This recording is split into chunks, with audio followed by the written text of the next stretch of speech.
Bien, hola, buenas tardes. Quería saludarlos y invitarlos a una nueva conversatorio. Esta vez nos va a tocar una invitada especial, doña Daniela González. Ella es geóloga, trabaja en la empresa Grive, con la cual ya hemos hecho un par de cosas y vamos a explicarle un poco ahora más detalles sobre eso. Con Daniela hemos estado trabajando, haciendo algunas visitas a terreno, al estuario de Reloncaví, aquí en Puerto Montt, evidenciando un poco el uso de la costa en términos de anclaje para módulos de cultivo de salmones principalmente.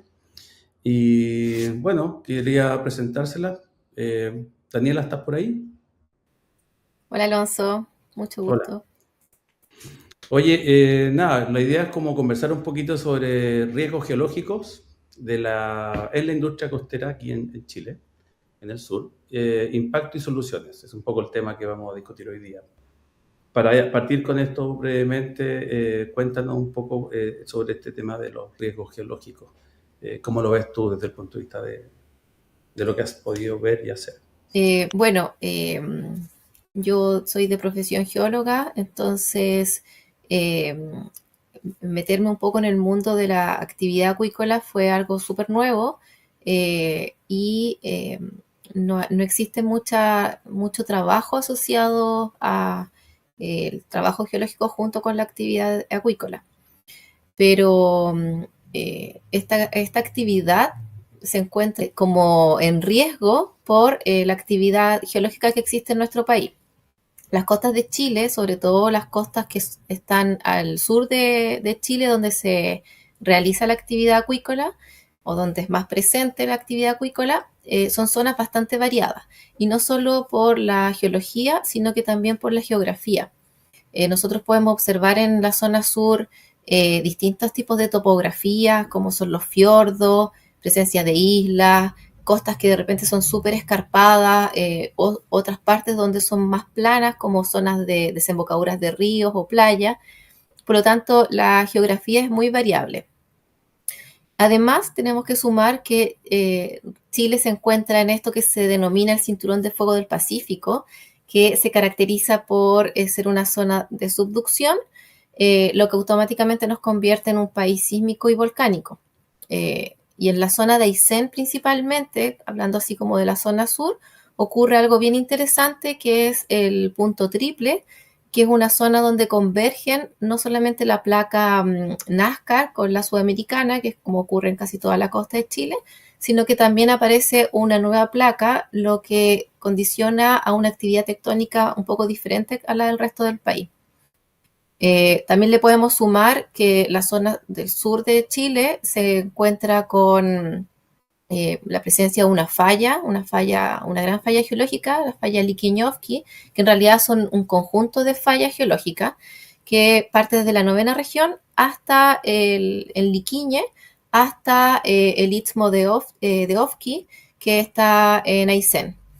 Esta estructura también genera actividad sísmica en la zona. Esto también le podemos sumar la actividad volcánica, que en la zona, por lo menos desde Puerto Montt hasta Magallanes, existen más de 25 volcanes activos, 15 de ellos están dentro como el listado de gran importancia. Eh, Podemos hablar de los, como los más emblemáticos, el volcán Chaitén o el Hudson, que son volcanes que han afectado de cierta forma a la industria de la acuicultura. Por lo tanto, todas estas características, tanto geográficas como geológicas, la convierten en zonas riesgosas, sobre todo en la zona de costa. Además, también podemos sumar otra consecuencia o evento que ocurre con frecuencia en las zonas de costa, que es la caída de roca, que se puede generar por condiciones geológicas y se puede desencadenar en realidad por eventos climáticos o incluso de factor humano. Por lo tanto, las instalaciones que se encuentran cerca de las zonas de costa están como en riesgo de ser afectadas por cualquier tipo de estas actividades o eventos, ya sea un terremoto, un tsunami, un volcán o caídas de roca. hemos lamentado varios casos aquí en el sur. Entonces yo quería saber si tenía algún tipo de información como para relacionar este tipo de siniestros que afectaron a la industria en un par de ocasiones. ¿Nos puedes contar un poquito Sí, de, por ejemplo, el sí, Chaitén? hay casos emblemáticos, quizás más conocidos como a nivel público. Hay otros que son de carácter más reservado quizás porque eh, pueden que sean más pequeños como caídas de roca o material que han afectado algunas instalaciones. Pero tenemos el caso del volcán Chaitén, el 2008, que sorprendió a todos, en realidad como a todo el país. Fue un evento bastante eh, como intenso. Generó no solamente problemas de caída de material, como es la ceniza, que cae sobre el agua y contamina las zonas donde pueden haber instalaciones relacionadas con la acuicultura, sino que también todo lo que era la seguridad de las personas que trabajaban ahí, porque había que sacar esas personas del lugar. Y no solamente afectó el 2008, el 2015 también se genera otro evento eruptivo y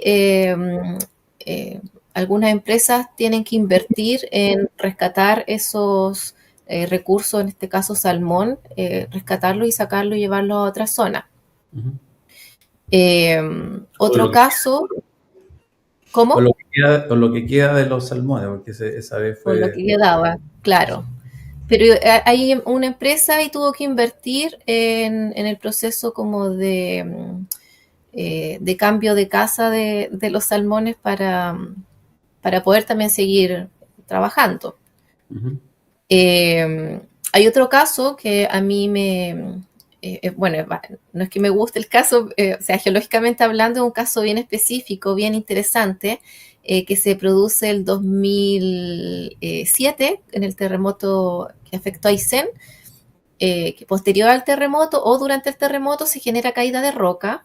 Esta roca cae en una zona de fiordos, es decir, cae en una parte donde había eh, mar, y esto genera un tsunami.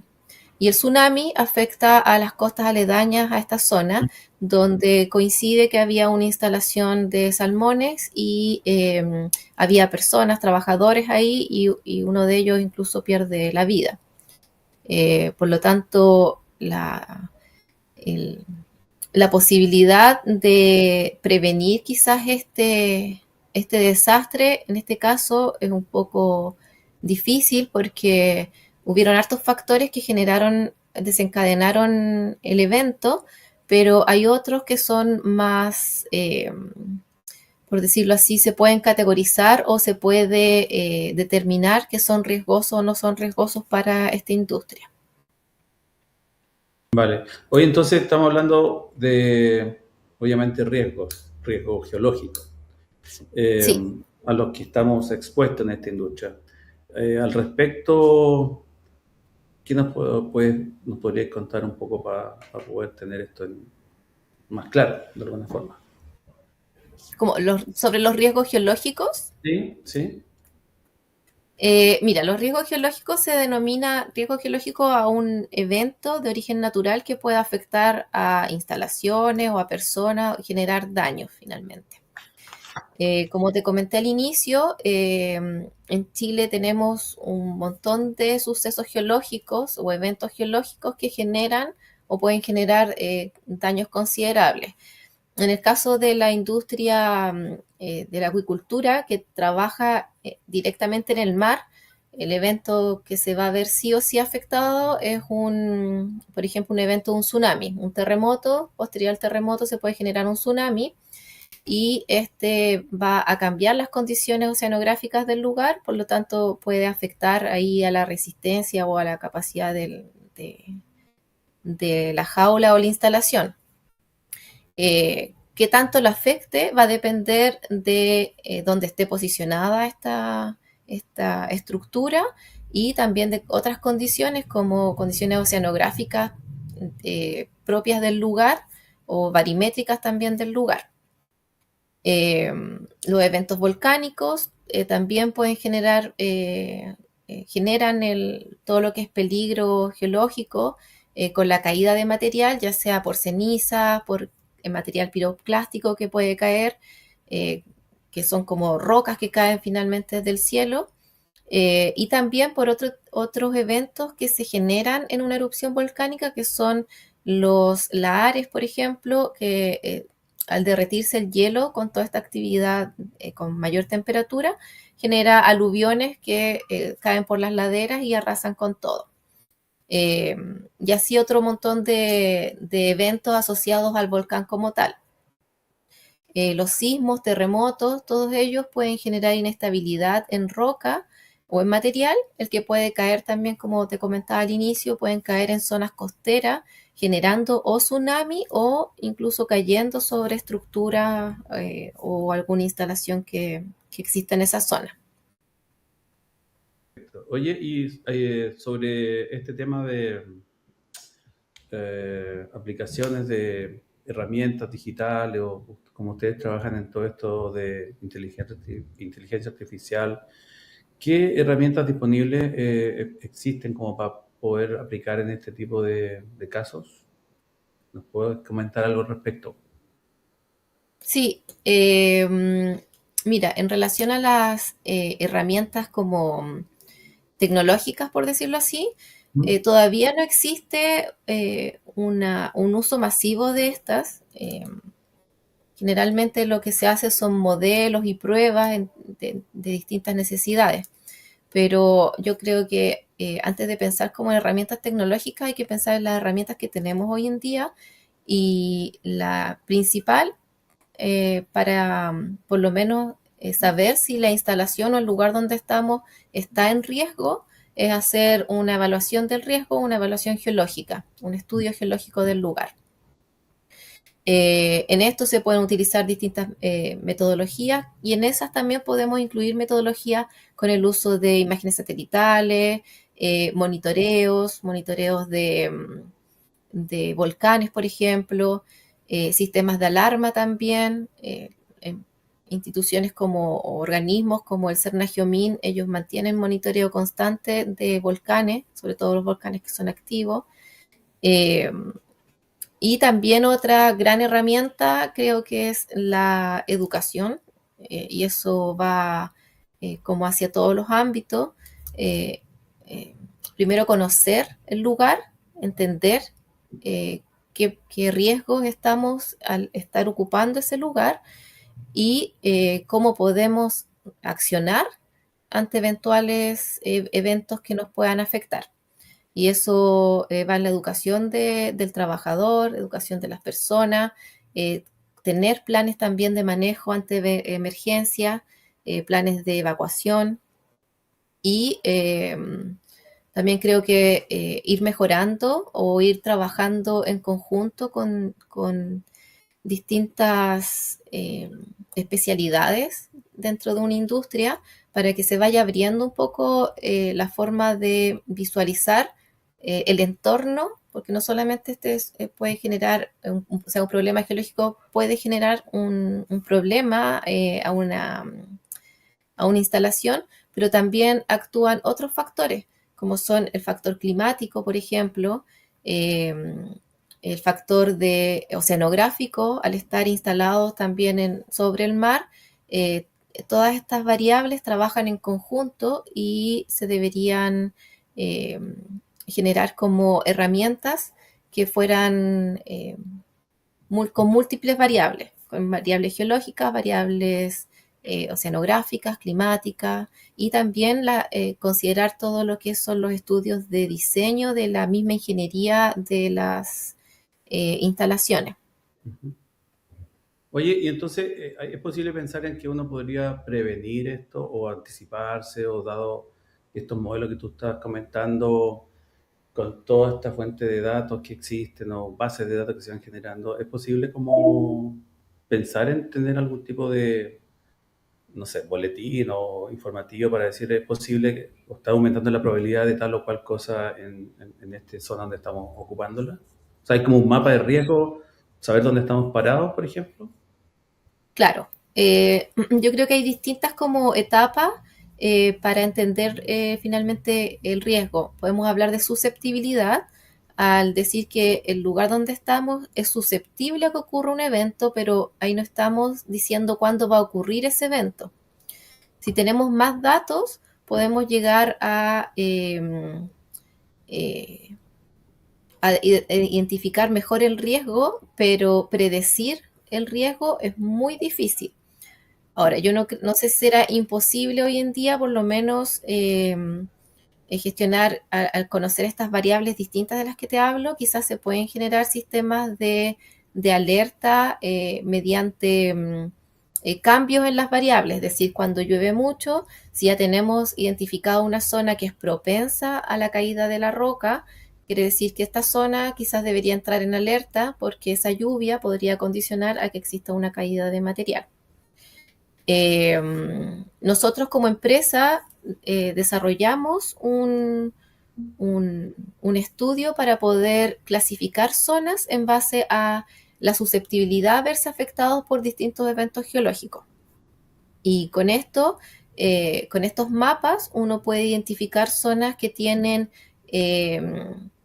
por decirlo así, una mayor posibilidad de que si existe un evento geológico, le ocurra algo, es decir, está bajo más riesgo, y identificar otras zonas que estén con menos riesgo a que si ocurre un evento les pueda llegar a afectar. Ah, perfecto. Oye, y como para ir cerrando un poco el tema del conocimiento, la educación que tú decías, tú estarías diciendo que nos falta un poco, porque aparentemente son cosas muy eh, distantes la geología con la acuicultura, como que no me hace mucho la memoria ruido de que hayan estado conversando, está todos como de alguna manera ciencias, ¿cachai? De que el cultivo se está haciendo en lugares donde nos estamos enfocando solamente en temas oceanográficos y no de la tierra, digamos, donde está un poquito mirando más de arriba. Entonces, cuando hemos hecho un par de trabajos con ustedes, me he dado cuenta un poco de eso. ¿Y cómo podría, crees tú, uno partir apoyando en la educación o tomar conciencia de la importancia de este tema? Mira, lo que comentas igual es algo que no solo ocurre en la industria de la acuicultura, sino que ocurre en la gran mayoría de las actividades en nuestro país.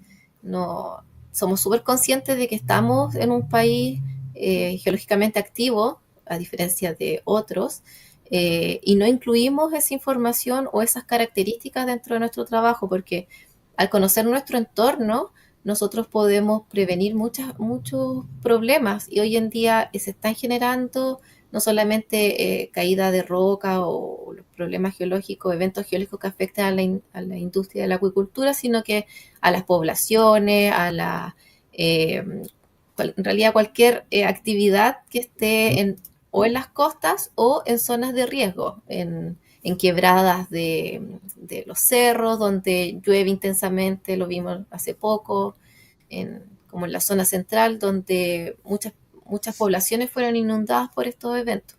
Ujú. Entonces,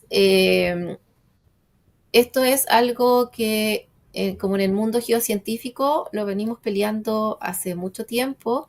Creo que cada vez somos más, porque al principio éramos muy poquitos geólogos en este país, y la geología está como bien direccionada hacia la minería y el resto de los colegas que trabajan en otras áreas, porque también hay muchos otros geólogos que trabajan en otras áreas, son menos escuchados. Pero estamos intentando hacer cambios como en la sociedad finalmente para empezar a conversar entre todos. Y vuelvo a repetir, no solamente es integrar la geología a esta industria, sino que hacer trabajos colaborativos. Es decir, no solamente se necesita la mirada de un geólogo, sino que también de un oceanógrafo, un meteorólogo, un biólogo, ingeniero. Y además de ese trabajo de profesionales, creo que también se necesita el trabajo entre las empresas, compartir experiencias, hablar de cómo lo resolvieron o cómo sería bueno resolverlo entre todos, Ujú. porque la acuicultura tiene muchos conflictos eh, y hay que empezar a solucionarlos quizás entre todos, Y vuelvo a repetir nuevamente todos, no solamente también los que están participando en esta industria, sino que las comunidades, el Estado, todos para que la actividad vaya tomando un buen rumbo y finalmente sea eh, algo bueno para la sociedad, no solamente para la empresa misma. Sí, correcto. Bueno, parece que estamos llegando al final. Yo quiero darte las gracias, Daniela. Estamos tratando de hacer un pequeño aporte en términos de conocimiento de este tipo de temas. Así que nada, pues, muchas gracias por tu tiempo, por tu conocimiento y espero que podamos seguir trabajando en conjunto. Que estés Gracias, muy Alonso, por la invitación también. Muchas gracias. bien. Chao. Nos vemos. Chao.